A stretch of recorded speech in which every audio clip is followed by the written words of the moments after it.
कनिका आधुनिक जमाने की लड़की है। वो अपने पिता के साथ यूएसए में रहती है। अनुपमा को अपनी होने वाली बहू से बहुत डर लग रहा था कि कहीं कनिका विदेश में पली बड़ी होने के कारण इस घर को अपना नहीं पाई तो। कार्तिक का विवाह तय होते ही अनुपमा खुशी से झूम उठी थी। वर्षों बाद एक बार फिर इस घर में शहनाइयों की धुन गूंजेगी। बहू के लिए कैसे जेवर बनेंगे, कैसे कपड़े खरीदे जाएंगे, रिश्तेदारों को विदाई में क्या देना होगा, कौन सा हलवाई लगेगा, मेन्यू में क्या क्या रहेगा।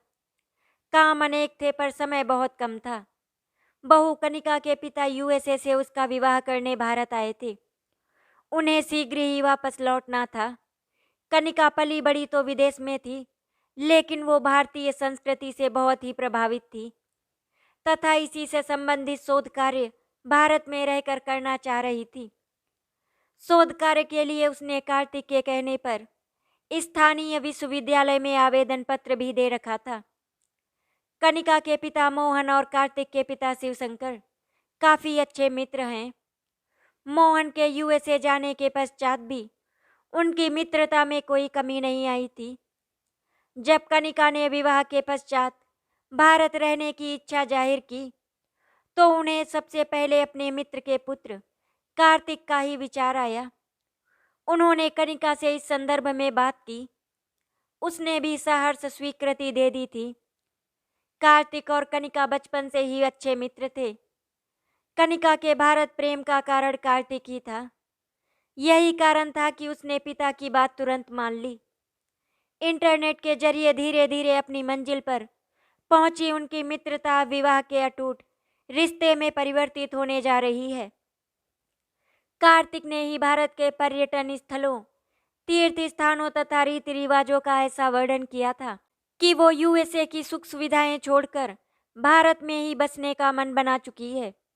विवाह का दिन जैसे जैसे नजदीक आता जा रहा था, अनुपमा की व्यस्तता बढ़ती जा रही थी। बनाई गई निमंत्रण पत्र देने वालों की सूचियां, कहीं ऐसा ना हो कि कोई छूट जाए। ऐसा मौका जीवन में बड़े भाग्य से आता है, इसीलिए वो चाहती थी कोई कमी ना रहने पाए। विवाह का दिन भी आ गया। बेटे बहू को स्टेज पर साथ साथ बैठा देखकर अनुपमा फूली नहीं समा रही थी। दोनों की जोड़ी बहुत सुंदर लग रही थी। लाल रंग के बेशकीमती लहंगे में कनिका की सुंदरता में चार चांद लगा दिए थे। अनुपमा, बहू तो आप बहुत सुंदर लाई हैं, उसकी मित्र सुजाता ने उसे बधाई देते हुए कहा। धन्यवाद कहकर वो मुड़ी ही थी कि दूसरी दोस्त नम्रता ने जिंदा दिली के साथ कहा, बहुत बहुत बधाई अनुपमा, सास बनने के लिए। अरे क्या कह रही हो नम्रता, सास तो मैं आज से 2 साल पहले ही बन चुकी हूँ। अनुपमा ने बहुत ही सहजता से कहा, वो तो मैं भी जानती हूँ, लेकिन बहू की सास बनने तथा दामाद की सास बनने में जमीन आसमान का अंतर है। वो कैसे? आश्चर्य से अनुपमा ने पूछा। दामाद तो 4 दिन के लिए आता है, आओ भगत करवा कर चला जाता है, लेकिन बहू के साथ तो निभाना पड़ता है। नम्रता ने दार्शनिक अंदाज में कहा। नम्रता तो कहकर चली गई, किंतु अनुपमा के लिए अंतहीन प्रश्न छोड़ गई थी। वो सोचने लगी, नारी रूपी सास और माँ एक ही सिक्के के दो पहलू होते हुए भी किसी के लिए अच्छी और किसी के लिए बुरी क्यों हो जाती है। सास के रूप में और माँ के रूप में उसके व्यवहार में अंतर क्यों होता है। एक स्त्री जहाँ बेटियों की स्वतंत्रता की पक्षधर होती है, वही बहुओं को परंपरा के नाम पर सैकड़ों बेड़ियां पहनाने में उसे कोई संकोच नहीं होता। तरह तरह की बंदिशें ना मानने पर बेशऊर बददिमाग बोलना, इसका आनंद लेते समय शायद वो भूल जाती हैं कि ये वही लड़की है जिसे वो गाजे बाजे के साथ तथा पूर्ण रीति रिवाजों के साथ संपूर्ण बिरादरी के सम्मुख अपने पुत्र के लिए ब्याह कर लाई थी। फिर बहू के घर में कदम रखते ही ऐसा क्या हो जाता है कि सास रूपी स्त्री अपने घर में उसका दखल सहन नहीं कर पाती है। वो घर की जिम्मेदारियों से मुक्त भी होना चाहती हैं और नहीं भी। ये स्त्री की कैसी दुविधा है। घर की चाबियां बहू को संभलवाते हुए बड़े प्यार से ये कहने वाली स्त्री कि तू मेरी बहू ही नहीं बेटी भी है। अब ये घर तेरा है, तू जैसे चाहे रहे, जो चाहे कर, फिर अचानक इतनी निष्ठुर क्यों और कैसे हो जाती हैं, वो आज तक समझ नहीं पाई है। माँ तुम यहाँ हो, डैडी कब से तुम्हें ढूंढ रहे हैं, जल्दी आओ, डैड भैया भाभी के पास हैं। दीप्ति उनकी पुत्री अपना बेशकीमती लहंगा संभाले हाँफती हुई आकर बोली, तथा जैसे आई थी वैसे ही चली गई। दीप्ति की आवाज ने उसके मन के अंतर्द्वंद को रोक दिया था। कार्तिक के विवाह में दीप्ति ने अपनी सारी सहेलियों को आमंत्रित किया था। उन सबको अपनी नई नवेली भाभी से मिलाने में ही वो इतनी व्यस्त थी कि अपनी 1 वर्षीय पुत्री को भी भुला बैठी थी। उसको गोद में लिए दामाद जी एक कुर्सी पर बंधे बैठे थे। अचानक उसे अपनी प्यारी और मासूम बेटी पर प्यार आ गया। एक बच्चे की माँ बन गई है, पर बचपना अभी तक नहीं गया। सोचकर वो मुस्कुरा उठी। कहाँ चली गई थी? जो आता है वो तुम्हारे बारे में ही पूछता है। कम से कम इस समय तो साथ साथ रहो। उसे देखते ही शिवशंकर झुंझलाकर बोल उठे थे। विवाह की सारी रस्में निपटाते निपटाते भी बार बार नम्रता के कहे शब्द उसके जहन में गूंज रहे थे। बहू के साथ तो निभाना पड़ता है। ये सच है कि बहू एक अलग घर परिवेश से आती है। उसे नए घर नए परिवार में ढलने के लिए समय लगता है, लेकिन बहू भी तो बेटी जैसी ही होती है। अगर सारे पूर्वाग्रह त्याग दिए जाएं तो कोई संदेह नहीं कि सास बहू के रिश्ते में मधुरता ना आए। वो तो 21वीं सदी की गिनी चुनी सासों में से एक है, प्रगतिशील विचारों की है। उसे भला बहू के साथ निभाने में क्या दिक्कत आएगी? अगर कुछ आई भी तो वो सब संभाल लेगी। वैसे भी प्रत्येक रिश्ते में थोड़ा बहुत समझौता तो करना ही पड़ता है। और फिर वो तो उसके पुत्र की पत्नी है, उसके घर का सम्मान है, इज्जत है। जब वो उसे प्यार और सम्मान देगी तभी तो उससे प्यार और सम्मान पाएगी। विवाह खूब धूमधाम से हो गया था। बहू घर आई नहीं कि रिश्तेदारों का जाना प्रारंभ हो गया।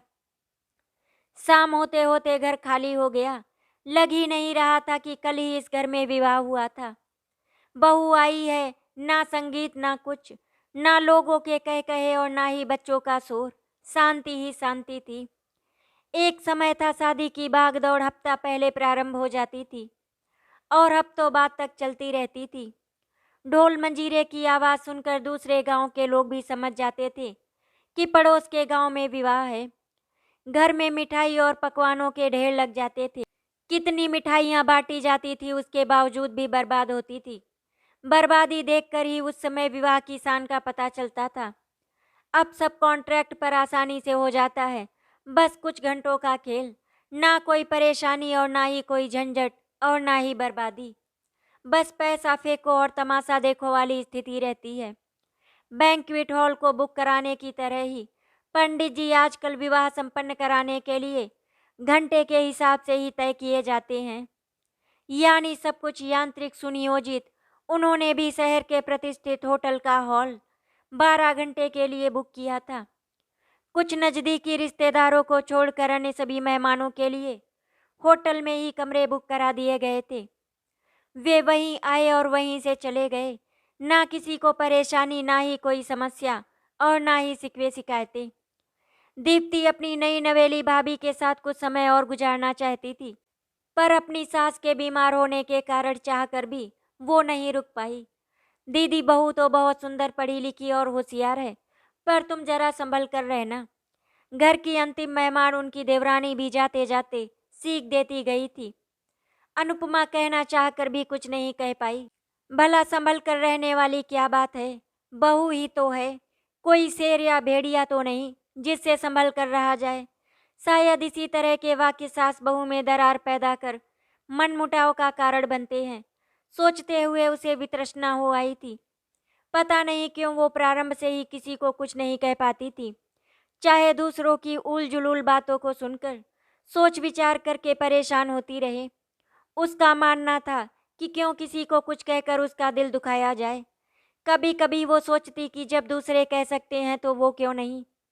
वो जानती थी कि अन्याय सहना ही अन्याय को बढ़ावा देना है, लेकिन सब कुछ समझने बूझने के बाद भी वो अपनी आदत नहीं बदल पाई थी। सुबह 8 बजे बहू कनिका स्लीवलेस गाउन पहने पहने आंख मलते हुए बाहर आई तथा सोफे पर पांव रखकर बैठते हुए बोली, hi mom and dad. Very good morning. Sorry, आज उठने में थोड़ी देर हो गई।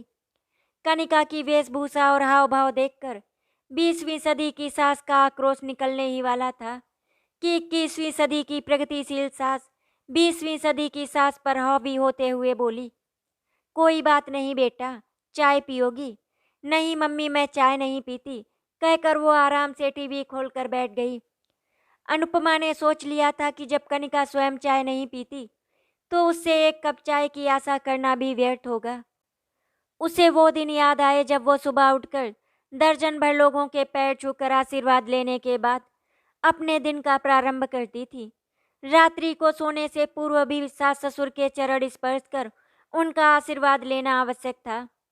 शिवशंकर ने प्रथम रात्रि में ही उसे बता दिया था कि उसके घर सुबह उठकर तथा रात्रि में सोने से पूर्व घर के बुजुर्गों का आशीर्वाद लेने की प्रथा है। तो क्या कार्तिक ने अपनी पत्नी को अपने घर के रीति रिवाजों के बारे में कनिका को कुछ नहीं बताया? वो तो अच्छा हुआ कि सारे रिश्तेदार कल ही चले गए, वरना उसके ऐसे व्यवहार को देखकर न जाने क्या सोचते। बहू देखना तो सही, किसने इतना तेज टीवी चला दिया है? मेरी पूजा में विघ्न पड़ रहा है। टीवी की आवाज़ सुनकर अंदर से पूजा करती अम्मा जी बोली, मम्मी दादी माँ से कहना कि मैं आवाज़ लो कर लेती हूँ। मेरा मनपसंद प्रोग्राम आ रहा है, अभी मैं टीवी बंद नहीं करूँगी। बच्चों की तरह कहकर वो टीवी देखने में मग्न हो गई। अनुपमा समझ नहीं पाई कि किसको क्या कहे, लेकिन शायद उसकी तेज आवाज़ जरूर अम्मा जी तक पहुँच गई होगी, तभी उन्होंने कुछ नहीं कहा।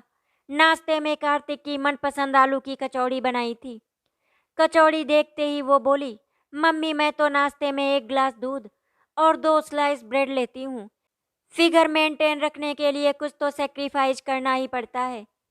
अनुपमा ब्रेड स्लाइस लाने के लिए जा ही रही थी कि उसने कहा, आज रहने दो मम्मी, आज यही चलेगा। वाह, वेरी टेस्टी, वेरी डिलीशियस। आज पहली बार इतना टेस्टी कचौड़ी खा रही हूँ मम्मी।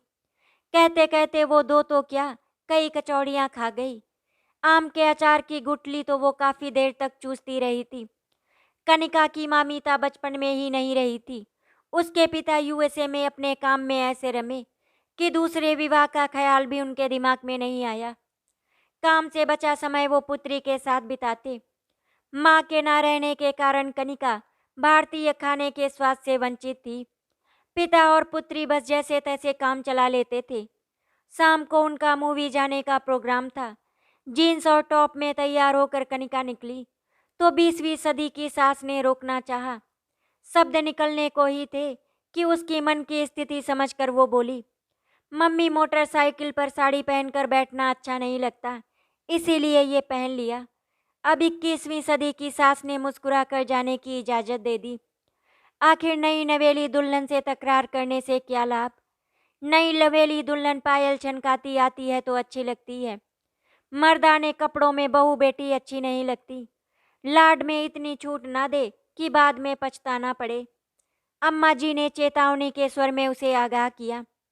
अम्मा जी शायद अपनी जगह ठीक थी, लेकिन वो जानती थी कि 21वीं सदी की बहू से जबरदस्ती कुछ भी नहीं करवाया जा सकता और ना ही उस पर अपनी इच्छा थोपी जा सकती है। फिर जब कार्तिक को कोई ऐतराज नहीं है तो फिर भला उन्हें ऐतराज करने की क्या आवश्यकता है? अनुपमा ने सोचा था। हफ्ते भर बाद कार्तिक और कनिका हनीमून के लिए गोवा गए तो थोड़ा सुकून मिला, वरना पिछले कई दिनों से लग रहा था मानो रात की नींद और दिन का चैन छिन गया है। अपना घर ही बेगाना लगने लगा है। कई दिन अव्यवस्थित घर को व्यवस्थित करने में ही लग गए। वास्तव में मनुष्य अपनी दिनचर्या में इतना रम जाता है कि दिनचर्या में आया जरा सा भी व्यवधान उसे कष्टप्रद प्रतीत होने लगता है, चाहे वो व्यवधान उसके अपनों द्वारा ही उत्पन्न क्यों ना किया गया हो।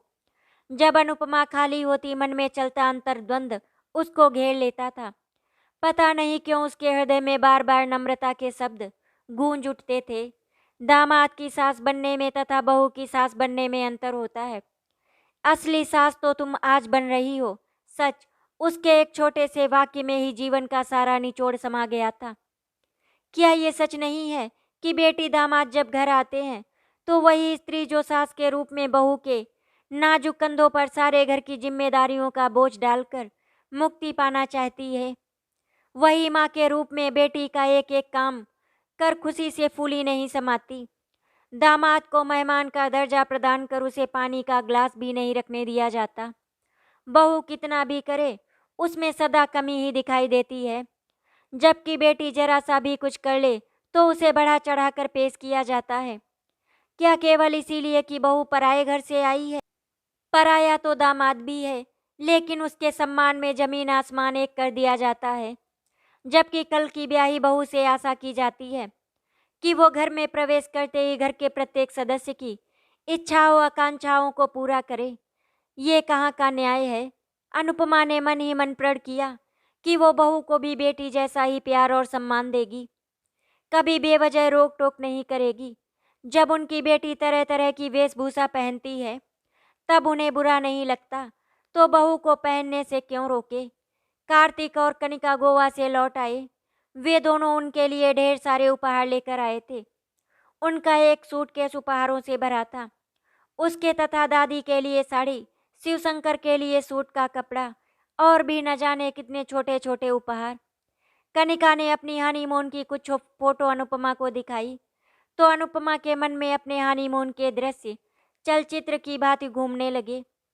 कश्मीर की खूबसूरत वादियों में हाथ डालकर घूमते हुए उन्होंने भी अपने अंतरंग क्षणों के कुछ फोटो अपने ऑटोमेटिक कैमरे से खींचे थे, लेकिन शिवशंकर ने उन्हें एल्बम में लगाने ही नहीं दिया था। उनके अनुसार जीवन के कुछ क्षण नितांत अपने होते हैं, जिन्हें किसी के साथ भी शेयर करना अपनी गोपनीयता में अनाधिकृत प्रवेश देना है, जो उन्हें पसंद नहीं था। वो बोलते भी बहुत कम ही हैं। उनकी यही आदत कार्तिक ने पाई है, और तो और अम्मा जी के कठोर अनुशासन में रहकर वो भी अपना चुलबुलापन खो बैठी है। उसे याद आया वो पल जब वो दुल्हन बनकर इस घर में आई थी। वो अपने साथ कुछ स्लीवलेस ब्लाउज, नाइटी और सलवार कुर्ते लाई थी, किंतु शिवशंकर जी को घर में माँ पिताजी के सामने इस तरह के कपड़े पहनना पसंद नहीं था। यद्यपि बाहर कहीं घूमने जाते तो उन्हें ऐतराज नहीं होता था, लेकिन वो क्षण उनके जीवन में हनीमून के अलावा कभी आया ही नहीं।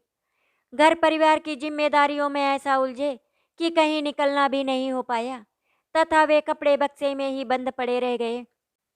बाबूजी के महाप्रयाण के पश्चात अम्मा जी के सदा साथ रहने के कारण उसने सोचना भी बंद कर दिया था। कभी कभी अनुपमा को लगता था कि पुरुष के दो रूप होते हैं। बाहर वो पत्नी को सर्वगुण संपन्न सहचरी के रूप में देखना चाहता है, जो उसके तथा उसके मित्रों के साथ राजनीति से लेकर सामाजिक विषयों पर भी अपने विचार बखूबी रख सके। आवश्यकता पड़ने पर कॉकटेल पार्टियों में भी सम्मिलित होकर अपने आधुनिक होने का प्रमाण दे सके, और वही घर में उसके अपने माँ पिताजी के सामने सिर पर पल्ला रखकर आज्ञाकारिणी बहू बनकर उनकी प्रत्येक इच्छा को भी बिना किसी नानुकुर के सिर झुकाकर पूरा करती रहे।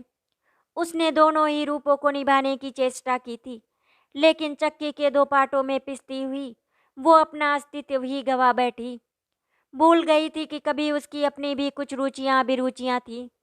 उसने भी कभी ऐसे संसार की कल्पना की थी जो सिर्फ उसका अपना हो, जहां वो अपनी इच्छा अनुसार रह सके, लेकिन उसे सिर्फ कर्तव्य ही कर्तव्य मिले, अधिकार कभी मिले ही नहीं। उसका पूरा जीवन समझौता करते करते ही बीत गया। बहू के आने पर उसने सोचा था कि वो अपनी कुछ दबी इच्छाओं को पूरा कर पाएगी। वो भी अम्मा जी की तरह एक ही जगह बैठे बैठे किसी को तो अधिकार युक्त शब्दों में आदेश दे पाएगी, कभी तो वो भी किसी के हाथ की बनी एक प्याला चाय आराम से पी पाएगी। किंतु पिछले कुछ दिनों के कनिका के व्यवहार ने उसे बता दिया था कि अगर घर में शांति रखनी है तो उसे ही समझौता करना होगा। जब वो पति के साथ सास के साथ समझौता कर सकती है तो फिर बहू के साथ क्यों नहीं? आखिर वो भी तो अब इस घर की सदस्य है। उसके पुत्र के लिए अपने पिता का घर छोड़कर आई है। फिर उसके मन में उसके प्रति दुर्भावना क्यों आ रही है? नई नवेली दुल्हन के प्रति अचानक ही उसके मन में प्यार उमड़ आया था। अगले दिन कनिका ने बिल्कुल दीप्ति की तरह किया। वो सुबह सुबह उठकर सीधे रसोई में जाकर सबके लिए चाय बनाई और बाहर आई।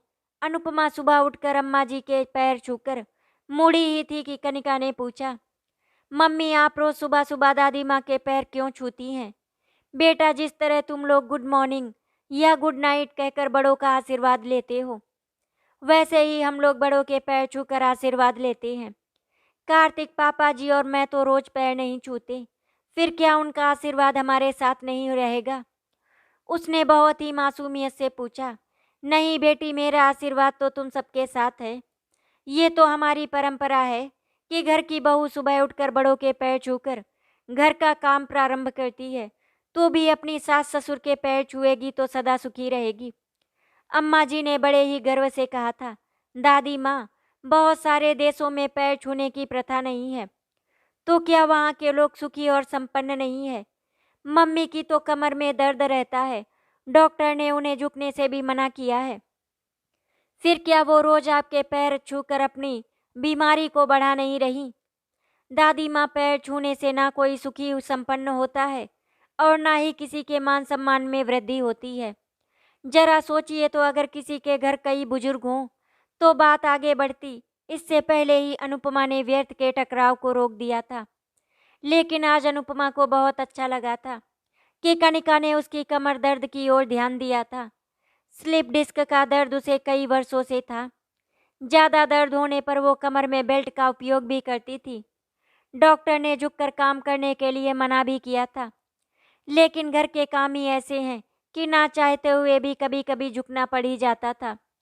अम्मा जी ने तो कभी उसके बारे में सोचा ही नहीं था। सच में आजकल के बच्चे बहुत कुछ सोच लेते हैं। आज घर में किसी ने पहली बार दर्द रहने पर इस तरह झुकने के लिए मना किया था। अम्मा जी कनिका की बात सुनकर चुप रह गई थी। शायद नई पीढ़ी को अपने तर्कों द्वारा समझाने की असमर्थता उन्हें दंश दे गई थी, लेकिन अनुपमा के कथन ने उनका मान रख लिया था। तभी वो उस हादसे से उभर भी नहीं पाई थी कि छुट्टी के दिन अम्मा जी को पूजा करते देखकर वो उनके सामने पालती मारकर बैठ गई तथा बोली, दादी माँ, आप घंटा घंटा भर भगवान जी के सामने बैठकर हाथ में माला लेकर क्या करती रहती हो? अधनंगी पोशाक में घर की बहू बेटियां अच्छी नहीं लगती। जा पहले नहा धोकर ढंग के कपड़े पहन कर आ, तब मैं बताऊंगी। अम्मा जी ने उसकी ड्रेस को देखकर मुंह बनाते हुए उत्तर दिया, दादी माँ, कपड़े वही पहनने चाहिए जो शरीर को आराम दे।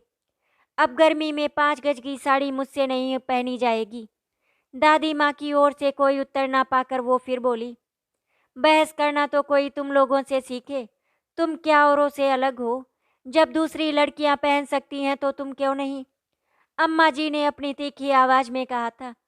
अम्मा जी की तीखी आवाज सुनकर बहस कहीं कटुता का रूप ना ले ले, ये सोचकर अनुपमा ने कनिका को आवाज देकर बुला लिया था। अनुपमा को जब भी लगता कि कनिका और अम्मा जी के बीच में बात आगे बढ़ सकती है, तो वो बीच में आ जाया करती थी। ऐसा नहीं था कि कनिका साड़ी नहीं पहनती थी। साड़ी उसकी प्रिय पोशाकों में से एक थी।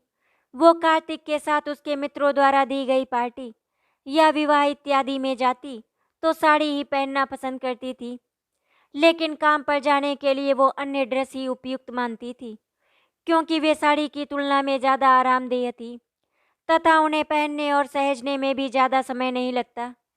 अम्मा पता नहीं क्यों तिल का ताड़ बना लेती हैं।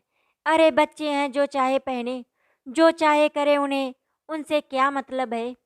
उनका जमाना गया जब बहुएं सिर ढक कर रहा करती थी, और फिर कनिका तो विदेश में पली बड़ी है, आधुनिक परिवेश की है, कुछ तो असर वहाँ की संस्कृति का आएगा ही। ये सब तो उसे घर की बहू बनाने से पहले सोचना था। वैसे अब तो कनिका अनुपमा के काम में हाथ बटाने लगी थी। तुम भी सुन लो, यदि तुम भी स्वयं को नहीं बदल पाई, जमाने के साथ नहीं चल सकी, तो तुम स्वयं भी दुखी रहोगी और बच्चों को भी दुखी रखोगी। रात में सोते हुए शिवशंकर ने सीख दी थी। शायद उन्होंने भी अम्मा जी की बातें सुन ली थी। उन्हें स्वयं शिवशंकर की बात सुनकर आश्चर्य हुआ था। वो सोच ही नहीं पा रही थी कि ये विचार उस आदमी के हैं जो अपनी अम्मा के विरुद्ध एक शब्द भी सुनकर आग बबूला हो उठता था, जिसके लिए उसकी अम्मा ही सब कुछ थी। उसके प्यार का, उसकी इच्छाओं का गला घोटते हुए जब तब कह उठता था, किसी इंसान की माँ तो एक ही होती है, जबकि पत्नी तो कई हो सकती हैं। माँ की सेवा करना हमारा कर्तव्य ही नहीं, हमारा धर्म भी है। वो तो ताउम्र अपना धर्म निभाती आई थी, लेकिन क्या माँ जी ने अपना धर्म निभाया था? उन्हें तो सदा इसी बात से खुशी मिलती थी कि वो दुखी रहे। इसके लिए वो सदा उसके कार्यों में मीन मेक निकाल कर राई का पर्वत बनाने से नहीं चूकती थी। और शिवशंकर भी उनकी बात को सही मानकर उसे ही भला बुरा कहते रहते थे। भले ही रात के अंधेरे में दिन में कई बातें बेईमानी हो जाती हैं या कभी स्वयं को अपराधी महसूस करके क्षमा भी मांग लेते हों, लेकिन दिल को चीर कर घायल करती बातों को क्या सहज ही बुलाया जा सकता है। काश ये बात वो पहले समझ पाते तो आधे से ज़्यादा जीवन नीरसता में नहीं बीतता। ये सच है कि माँ माँ है, माँ का स्थान कोई नहीं ले सकता, लेकिन पुरुष ये क्यों नहीं समझ पाता कि माँ रूपी स्त्री का यदि वो अंश है तो पत्नी रूपी स्त्री भी उस पर अपना तन मन अर्पण कर उसे सुख और संतोष देती है। माँ रूपी स्त्री उसका बचपन सहेजती है तो उसे संस्कार देती है, तो पत्नी रूपी स्त्री भी उसकी यौवनावस्था से बुढ़ापे तक साथ देते हुए अपना खून और पसीना बहाकर साथ निभाती है। उसके दुख सुख की साथी होती है। उसका घर बसाने के लिए अपने जन्म के माता पिता को छोड़कर, उसके माता पिता को अपना मानकर पति के घर में प्रवेश करती है। उनका प्यार पाना चाहती है, कुछ अधिकार चाहती है, तो बिना उसकी इच्छा जाने उसके हिस्से में रिश्तों में बंधे कर्तव्य ही कर्तव्य डाल दिए जाते हैं। जब तक रिश्तों के अर्थ समझ में आते हैं तब तक आधी जिंदगी बीत जाती है। समय गुजर रहा था और वो नई और पुरानी पीढ़ी में संतुलन स्थापित करने का प्रयास कर रही थी कि एक दिन अनुपमा सुबह रोज की तरह किचन में जा रही थी कि लिविंग रूम की दीवार पर हैप्पी मदर्स डे का बैनर देखकर आश्चर्यचकित रह गई। कमरा गुब्बारों से सजा था। अभी वो कुछ कहती या पूछती कि सामने से कनिका और कार्तिक ने आकर उसके हाथ में सुंदर गुलदस्ते के साथ गिफ्ट पैक पकड़ाया। पैकेट पर चिपकाए कागज पर रंग बिरंगी अक्षरों में लिखा था, you are the best and lovely mother of this universe. Mummy, हम दोनों को आप पर बहुत ही गर्व है। आंखों से झरझर आंसू बहने लगे। पता नहीं प्रकृति का ये कैसा नियम है कि खुशी हो या गम, ये आंसू पीछा नहीं छोड़ते। भावनाओं पर काबू पाते हुए उसने कहा, तुम दोनों अम्मा जी के लिए भी कुछ लाए हो। उनका दर्जा मुझसे पहले है। वो हम सबकी माँ है। हाँ मम्मी, आपको सरप्राइज देना था, इसीलिए कुछ नहीं बताया। डैड को पता है ये दादी माँ का उपहार है। कार्तिक ने उसके हाथ में एक अन्य गिफ्ट पैक देते हुए कहा, चलो उनके कमरे में जाकर उन्हें विश कर दे। अनुपमा के कहने पर अंदर जाने के लिए मुड़े ही थे कि देखा सामने अम्मा जी खड़ी हैं।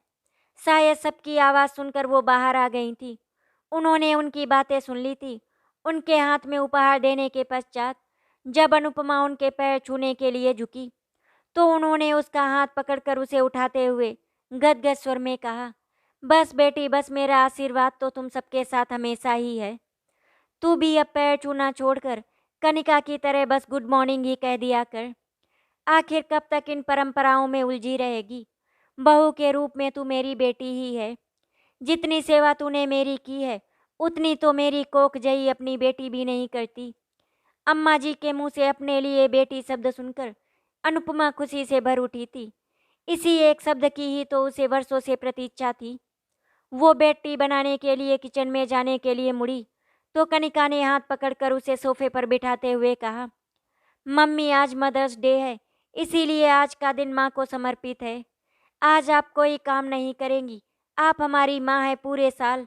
आप हमारी देखभाल करती हैं और थोड़ी बहुत आपकी देखभाल हम बच्चे भी कर लेती हैं, लेकिन आज हम आपको कोई काम नहीं करने देंगे। आज मैंने और कार्तिक ने छुट्टी ले ली है। हम दोनों ही आज सारे काम करेंगे। लंच घर में करके शाम को बाहर घूमने जाएंगे तथा डिनर बाहर ही करेंगे। कहकर कनिका किचन में जाने लगी, क्या मैं भी तुम्हारी मदद के लिए आऊं? आखिर मुझे भी मदर्स डे सेलिब्रेट करना है। यदि मैंने कुछ नहीं किया तो अम्मा सोचेंगी कि कैसा बेटा है मेरा, इसने तो मेरे लिए कुछ किया ही नहीं।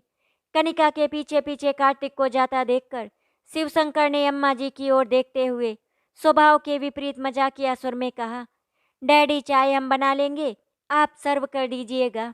अंदर से कनिका का चुलबुला स्वर आया था, काश वक्त यहीं ठहर जाए। कौन कहता है कि विदेशों में प्यार और लगाव नहीं है? प्रेम तो इंसानी रिश्तों का वो जज्बा है जिससे मिलकर दो शरीर एक जान हो जाते हैं। घर प्रसन्नता और खुशियों से भर उठता है। भले ही विदेशों की संस्कृति में कुछ बुराइयां हों, लेकिन अच्छाइयां भी तो हैं। अच्छाइयों को अपनाने में तो कोई बुराई नहीं है। इस पराई लड़की ने उसे इस क्षण इतना सुख दे दिया है, जितना कि उसके अपने जिंदगी भर नहीं दे पाए। अपनी परंपराओं, रीति रिवाजों, अनुशासन और अपने द्वारा निर्मित नियमों के खोखले दंभ में बंधा परिवार सहित जीवन जीना ही भूल गया था। उसे याद है, विवाह के बाद पहली बार जब शिवशंकर का बर्थडे था, तो उसने बड़े मन से केक बनाया था तथा देने के लिए उपहार भी खरीदा था। जब अम्मा जी को पता चला, तो वो ये कहकर उस पर खूब बिगड़ी थी कि कुछ करने से पहले पूछ तो लिया करो। हमारे यहाँ किसी का जन्मदिन नहीं मनाया जाता। वैसे भी क्या फ़ायदा जन्मदिन मनाने से? प्रत्येक जन्मदिन यही एहसास दिला जाता है कि जीवन का एक वर्ष और कम हो गया। बात भले ही कड़वी थी, लेकिन सच ही थी। वैसे भी अच्छाई बुराई देखने वाले की आंखों में निहित होती है।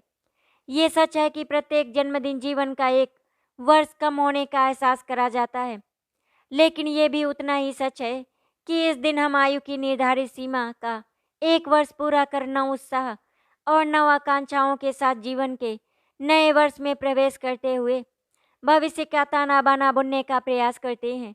जीवन की नीरस दिनचर्या से मुक्ति पाने का कोई न कोई साधन तो इंसान के पास होना चाहिए। तभी तो इंसान इन अवसरों की आड़ लेकर कुछ न कुछ हंगामा करने से नहीं हिचकता। अगर जीवन में ये कुछ विशिष्ट दिन ना हो, तो जीवन ही नीरस हो जाए। बचपन में कार्तिक और दीप्ति अपने दोस्तों की देखा देखी जन्मदिन मनाने की बहुत जिद किया करते थे। जन्मदिन मनाने के अम्मा जी के पूर्वाग्रह के कारण वो किसी तरह समझा बुझाकर उन्हें शांत करने का प्रयास करती थी, या फिर किसी अन्य दिन उन्हें कपड़े दिलवाकर खाना खिला देती थी। बड़े होने पर पैसे दे देती थी। वे बाहर ही अपने दोस्तों को पार्टी देकर जन्मदिन मना लेते थे, लेकिन उन्हें चेतावनी दे दी जाती थी कि दादी अम्मा को पता ना लगे, वरना भूचाल आते हुए देर नहीं लगेगी। छिप छिप कर मनाई गई खुशी खुशी नहीं कहलाती, महज औपचारिकता बन जाती है। सच कहें तो दीप्ति और कार्तिक के विवाह के अतिरिक्त इस घर में कभी खुशियां मनाई ही नहीं गई। मम्मी, चाय कितनी शक्कर लेंगी आप चाय में? कनिका ने पूछा तो वो अतीत से वर्तमान में आई। देखा, सुगड़ गृहिणी की तरह कनिका उससे चाय में शक्कर पूछ रही है। आदतानुसार अनुपमा ने उठते हुए कहा, लाओ बेटा, मैं स्वयं डाल लूंगी। मम्मी, याद नहीं, आज आपको आराम करना है, इसके अलावा कुछ नहीं। बस इतना बता दीजिए कि चाय में आप कितनी शक्कर लेंगी? कनिका ने अधिकार युक्त शब्दों में कहा और उसके निर्देशानुसार चाय में आधा चम्मच चीनी डालकर कप उसे पकड़ा दिया। सुबह के नाश्ते के लिए कनिका को किचन में जाते हुए देखकर अनुपमा सोच रही थी कि अगर सारे पूर्वाग्रह त्याग दिए जाएं, व्यर्थ के बंधन और रोक टोक ना लगाई जाए, तो कोई कारण नहीं है कि बहू बेटी ना बन पाए। आखिर नए रिश्ते, नए परिवेश, नए रीति रिवाजों को अपनाने में समय तो लगता ही है। धीरज रखकर तथा प्यार और सम्मान देकर ही किसी को अपना बनाया जा सकता है। आज कनिका अपनी ससुराल में बहू बनकर नहीं, बल्कि बेटी बनकर रहती है। धीरे धीरे करके कनिका ने काफ़ी हद तक अनुपमा से काम सीख लिया। आज कनिका दीप्ति से ज़्यादा अनुपमा का काम में हाथ बटाती है, और अनुपमा ने भी दीप्ति को बिल्कुल अपनी बेटी की तरह रखा है। इस तरह से आज कनिका का ससुराल एक आधुनिक ससुराल बन गया। सबने अपने अंदर कुछ ना कुछ बदलाव किया और सब एक साथ बहुत खुश हैं। आशा करती हूँ आपको हमारी कहानी अच्छी लगी होगी। अगर आपको हमारी कहानी अच्छी लगी तो वीडियो को लाइक एंड शेयर करें, चैनल को सब्सक्राइब करें। वीडियो देखने के लिए आपका धन्यवाद।